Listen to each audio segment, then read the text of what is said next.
Hi friends. ఈ రోజు మనం చెప్పబోయే ఈ వీడియోలో ఈ అమ్మాయిని చూపిస్తారు. ఈమె పేరు మ్యాడీ. పేరుకి తగ్గట్టే పాపం పిచ్చి పిల్ల. ఇగో వీడి పేరు పాల్. వీడిని పిచ్చి పిచ్చిగా ప్రేమిస్తూ ఉంటుంది. ఈ పాల్ గాడు ఓ మంచి బుక్ రైటర్ గా ఫీల్ అయిపోతూ ఉంటాడు. జనాల్లో కూడా వీడికి మంచి ఫాలోయింగ్ ఉంది. ఇంతకు ముందు రాసిన వీడి కథల్లో ఎంత పట్టు లేకపోయినా ఈసారి రాసిన బుక్ లో మాత్రం మంచి కంటెంట్ ఉంది. ఈ బుక్ కి ఎడిటర్ గా మన మ్యాడీ వర్క్ చేసింది. ఈ రోజు వీరు రాసిన బుక్ ని పరిచయం చేయబోతున్నారు. పాల్ గారు రాసిన బుక్ పరిచయం చేసే ఫంక్షన్ కి మీడియా, ఫోటోగ్రాఫర్స్ అండ్ వీడియోగ్రాఫర్స్ అందరూ చుట్టుముట్టేస్తారు. వాళ్ళందరితోని ఈ పాల్ గాడు మన మ్యాడీని చూపించి, నేను ఇంతకు ముందు ఎక్కడుండేవాడినో కూడా తెలియదు, ఇలాంటి గొప్ప వ్యక్తి నా జీవితంలోకి వచ్చే వరకు అంటూ మ్యాడీని ఆ ప్రెస్ వాళ్ళందరికీ చూపిస్తాడు. అలా మ్యాడీని అక్కడ ఉన్న వాళ్ళందరికీ పాల్ పరిచయం చేసేసరికి మ్యాడీ అతని మాటలకి ఉబ్బి తబ్బిబ్బులైపోతుంది. మ్యాడీకి వాళ్ళ అమ్మ ఫోన్ చేస్తుంది. ఆవిడ ఒక స్కూల్ ప్రిన్సిపల్. ఆవిడ మ్యాడీతో ఫంక్షన్ కి చేరుకున్నావా అని అడుగుతుంది. ఇప్పుడే చేరుకున్నానమ్మా అని మ్యాడీ చెప్తుంది. సరే, నీ మనసులోని ఫీలింగ్స్ ఇప్పటికైనా పాల్కి చెప్తావా అని అడుగుతుంది. అప్పుడు మ్యాడీ, దయచేసి నువ్వు మాత్రం నాకు పాల్ పైన ఉన్న ఫీలింగ్స్ గురించి ఎవరితోని చెప్పలేదు కదా అని మ్యాడీ వాళ్ళ మదర్ ని అడుగుతుంది. నేను ఎవరితోని చెప్పలేదు అని మ్యాడీ వాళ్ళ అమ్మ చెప్తుంది. నేను కూడా నా ఫ్రెండ్స్ హెడర్ ఏమాల్ తో కూడా చెప్పలేదు అని అంటుంది. ఇంతకీ ఈ హెడర్ ఏమాల్ మన మ్యాడీకి చిన్ననాటి స్నేహితురాలు. వాళ్ళు కూడా ఈ ఫంక్షన్ కి వచ్చారు. ఫంక్షన్ కి వచ్చిన వాళ్ళిద్దరిని మ్యాడీ కలుసుకుంటుంది. ఫంక్షన్ కి వచ్చినందుకు థ్యాంక్స్ చెప్తుంది. యామా మాత్రం మ్యాడీని కలవడంతోనే పాల్ గురించి నాకేమైనా చెప్తావా అంటూ పాల్ గురించి చాలా ఇంట్రెస్టింగ్ గా అడుగుతుంది. పాల్ గురించా అంటూ మన మ్యాడీ నవ్వేసి ఊరుకుంటుంది. తన రెండో ఫ్రెండ్ హేడర్ మ్యాడీతో కవర్ పేజీలో పాల్ తో పాటు నీ పేరు కూడా ఉండాల్సింది కదా అని అడుగుతుంది. అసలు ఆ బుక్ రాసిందే నువ్వు కదా అని అంటుంది. అప్పుడు మ్యాడీ, లేదు లేదు, నేను ఆ బుక్ ని పూర్తిగా ఏం రాయలేదు. నా కెరీర్ కి ఇది కూడా మంచిదే. పబ్లిషర్స్ తో కూడా పాల్ నా గురించి చాలా మంచిగా చెప్తున్నాడు అని హేడర్ తో మ్యాడీ అంటుంది. యామా మాత్రం పాల్ సింగిలేనా అని అడుగుతుంది. మ్యాడీ నవ్వేసి, సరే నేను పాల్ దగ్గరికి వెళ్ళి వస్తాను అని చెప్పి అక్కడి నుంచి పాల్ దగ్గరికి వెళ్తుంది. మ్యాడీ ఎలాగైనా తన మనసులో మాట ఈ రోజు పాల్ చెప్పేయాలని గట్టి నిశ్చయంతో ఉంటుంది. పాల్ దగ్గరికి వెళ్ళి కూర్చుంటుంది. తన దగ్గరికి వచ్చిన మ్యాడీతో పాల్, నువ్వు ఒక అద్భుతం, మన ఇద్దరు కాంబినేషన్ చాలా బాగుంటుంది, అందుకే నీకు విషయం చెప్పాలనుకుంటున్నాను అని అంటాడు. ఆ మాటలు విన్న మ్యాడీ అతను కూడా తనకు ప్రపోజ్ చేస్తాడేమో అని లోపల మురిసిపోతూ, నువ్వు ఏం చెప్పినా నాకు ఓకే అని ముందే అనేస్తుంది. పాల్ మ్యాడీతో అంటాడు, ఇక మన రిలేషన్షిప్ ని నెక్స్ట్ లెవెల్ కి తీసుకువెళ్లే టైం వచ్చేసింది అని అంటాడు.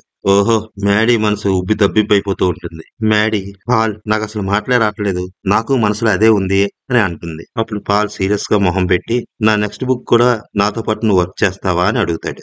ఒక్కసారిగా మ్యాడీ మొహం నీరు గారిపోద్ది. సచ్చినోడు ఏదో చెప్తాడనుకుంటే ఇంకేదో చెప్పాడని వాడికి తిరిగి ఏం చెప్పాలో కూడా అర్థం కాక మ్యాడీ బేల మొహం వేసుకుని ఆడివైపే చూస్తుంది. నువ్వు సొంతంగా ఒక నవల రాద్దాం అనుకుంటున్నావు నాకు తెలుసు. నీకు ఇష్టమైతే దాంట్లో కూడా నేను నీకు హెల్ప్ చేస్తాను. కానీ దానికన్నా ముందు మనిద్దరం ఒక స్టోరీ రాద్దాము. దాని మొదలు నుంచి నువ్వు నాతో ఉండాలి అని అంటాడు. మ్యాడీకి ఏం చెప్పాలో కూడా అర్థం కాదు. ఓకే ష్యూర్, నెక్స్ట్ బుక్ కూడా ఇద్దరం కలిపే చేద్దామని అంటుంది. సరే పద, మనం మన నవల గురించి వాళ్ళకి చెప్దామని అక్కడి నుంచి బయటికి వచ్చేస్తాడు. అలా బయటకు వచ్చేస్తున్న పాల్ కి హెడర్ యామాలు ఎదురవుతారు. యామ పాల్ని మాటలో పెడుతుంది. మెల్లగా గోకేస్తుంటది. మన పాల్ మాత్రం తక్కువ తింటాడా? వాడు గట్టిగానే పులిహార కలుపుతాడు. వాళ్ళిద్దరికి మధ్యన కెమిస్ట్రీ బాగానే వర్కౌట్ అవుతుంది. యామ పాల్ గాడిని ఆటోగ్రాఫ్ అడిగితే వీడి ఫోన్ నెంబర్ కూడా ఇస్తాడు. పాపం ఇదంతా పక్కనే కూర్చొని గమనిస్తున్న మ్యాడీ మాత్రం లోపలే బాధపడుతూ అలా ఉండిపోతుంది. అలా 3 నెలలు గడిచిపోతాయి. యామ పాల్ మ్యారేజ్ ఫిక్స్ అయిపోతుంది.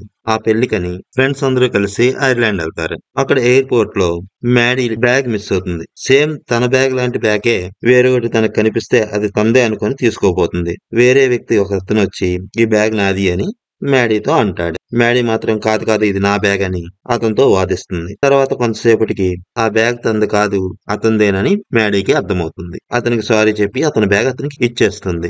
ఎయిర్పోర్ట్ లో తనకు లేట్ అయ్యేలా ఉందని ముందు మీరు వెళ్ళిపోండి, నేను వెనకాలే వస్తానని చెప్పి తన ఫ్రెండ్స్ ని ఎయిర్పోర్ట్ నుంచి పంపించేస్తుంది. పోయిన తన బ్యాగ్ గురించి ఎయిర్పోర్ట్ లో కంప్లైంట్ ఇచ్చి బస్ స్టాండ్ లో బస్ కోసం వెయిట్ చేస్తూ ఉంటుంది.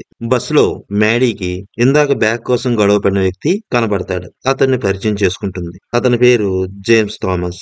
ఓ ప్రపంచ యాత్రికుడు, మంచి ఫోటోగ్రాఫర్ కూడా. ప్రపంచ దేశాలు తిరుగుతూ జంతువుల్ని, పక్షుల్ని, అందమైన ప్రదేశాలని ఫోటోలు తీయడం మనవాడి హాబీ. మ్యాడీ జేమ్స్ మాటల మధ్యలో పాల్ రాసిన బుక్ గురించి ప్రస్తావన వస్తుంది. మ్యాడీ, పాల్ రాసిన కొత్త పుస్తకాన్ని మీరు చదివారా అని జేమ్స్ ని అడుగుతుంది. అతని పాత బుక్స్ చదివాను, అవి చదివిన తర్వాత కొత్త బుక్ చదవాలని నాకు అనిపించలేదు అని అంటాడు. ఇంతలో పాల్ వాళ్ళ ఇల్లు వస్తుంది. మ్యాడీ బస్సు దిగుతూ జేమ్స్ తో ఇప్పుడు రాసిన కొత్త బుక్ కి ఎడిటర్ నేనే అని అంటాడు. దానికి జేమ్స్, అందుకు నీకు నా ప్రగాఢ సానుభూతి అని మ్యాడీతో అంటాడు. మ్యాడీ కోపంగా నీకు పొగరెక్కువ అని అంటుంది. జేమ్స్ నవ్వుకుంటాడు. పాల్ వాళ్ళ ఇంట్లోకి వెళ్తున్న మ్యాడీకి పాల్ తమ్ముడు ఎదురవుతాడు. అతను మ్యాడీని రిసీవ్ చేసుకుని తన ఇంట్లోకి తీసుకెళ్తూ ఉంటాడు. వాళ్ళిద్దరికి హెడర్ ఎదురొస్తుంది. తను మ్యాడీని సైడ్ గా తీసుకెళ్లి అబ్బాయి బాగున్నాడు కదా అని అంటుంది. మ్యాడీ నవ్వుకుంటుంది. ఇంట్లోకి వెళ్లిన మ్యాడీకి పాల్ వాళ్ళ ఫ్యామిలీ మెంబర్స్ అందరూ నవ్వుతూ ఆహ్వానం పలుకుతారు. ఆ రోజు ఆ ఫ్యామిలీ మెంబర్స్ అందరూ సరదాగా మాట్లాడుకుంటారు. ఓ పక్క పాల్ తమ్ముడు చాలా సరదాగా మాట్లాడుతూ ఉంటాడు. తన మాటలు వింటూ హేడర్ అదే పనిగా అతనికి సైట్ కొడుతూ ఉంటుంది. జేమ్స్ రెగ్యులర్ గా వచ్చే రెస్టారెంట్ కి వెళ్తాడు. అక్కడ రెస్టారెంట్ ఓనర్ జేమ్స్ ను పలకరిస్తూ ఇలా ప్రపంచ యాత్రలు చేయడమేనా, పెళ్లేమైనా చేసుకునేది ఉందా అని అడుగుతాడు.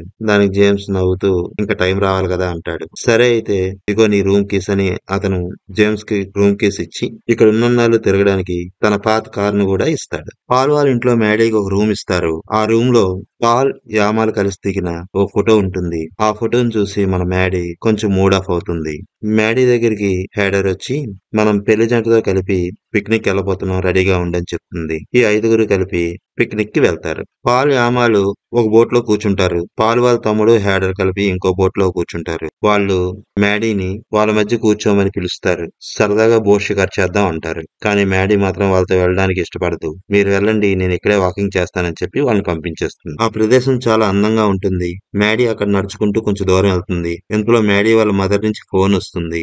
మ్యాడీ వాళ్ళ మదర్ తో అమ్మా నువ్వు చెప్పినప్పుడే నేను నా ఫీలింగ్స్ గురించి పాల్తో చెప్పుంటే బాగుండేది, లేట్ చేసి చాలా తప్పు చేశాను అని బాధపడుతూ ఉంటుంది. అక్కడే ఓ చెట్టు దగ్గర కూర్చొని వాళ్ళిద్దరి పెళ్లి ఆగిపోయి పాల్తో నాకు పెళ్లి జరిగితే బాగున్ను అని అనుకుంటుంది. ఇంతలో వాళ్ళ ఫోన్ సిగ్నల్ ఆగిపోతుంది.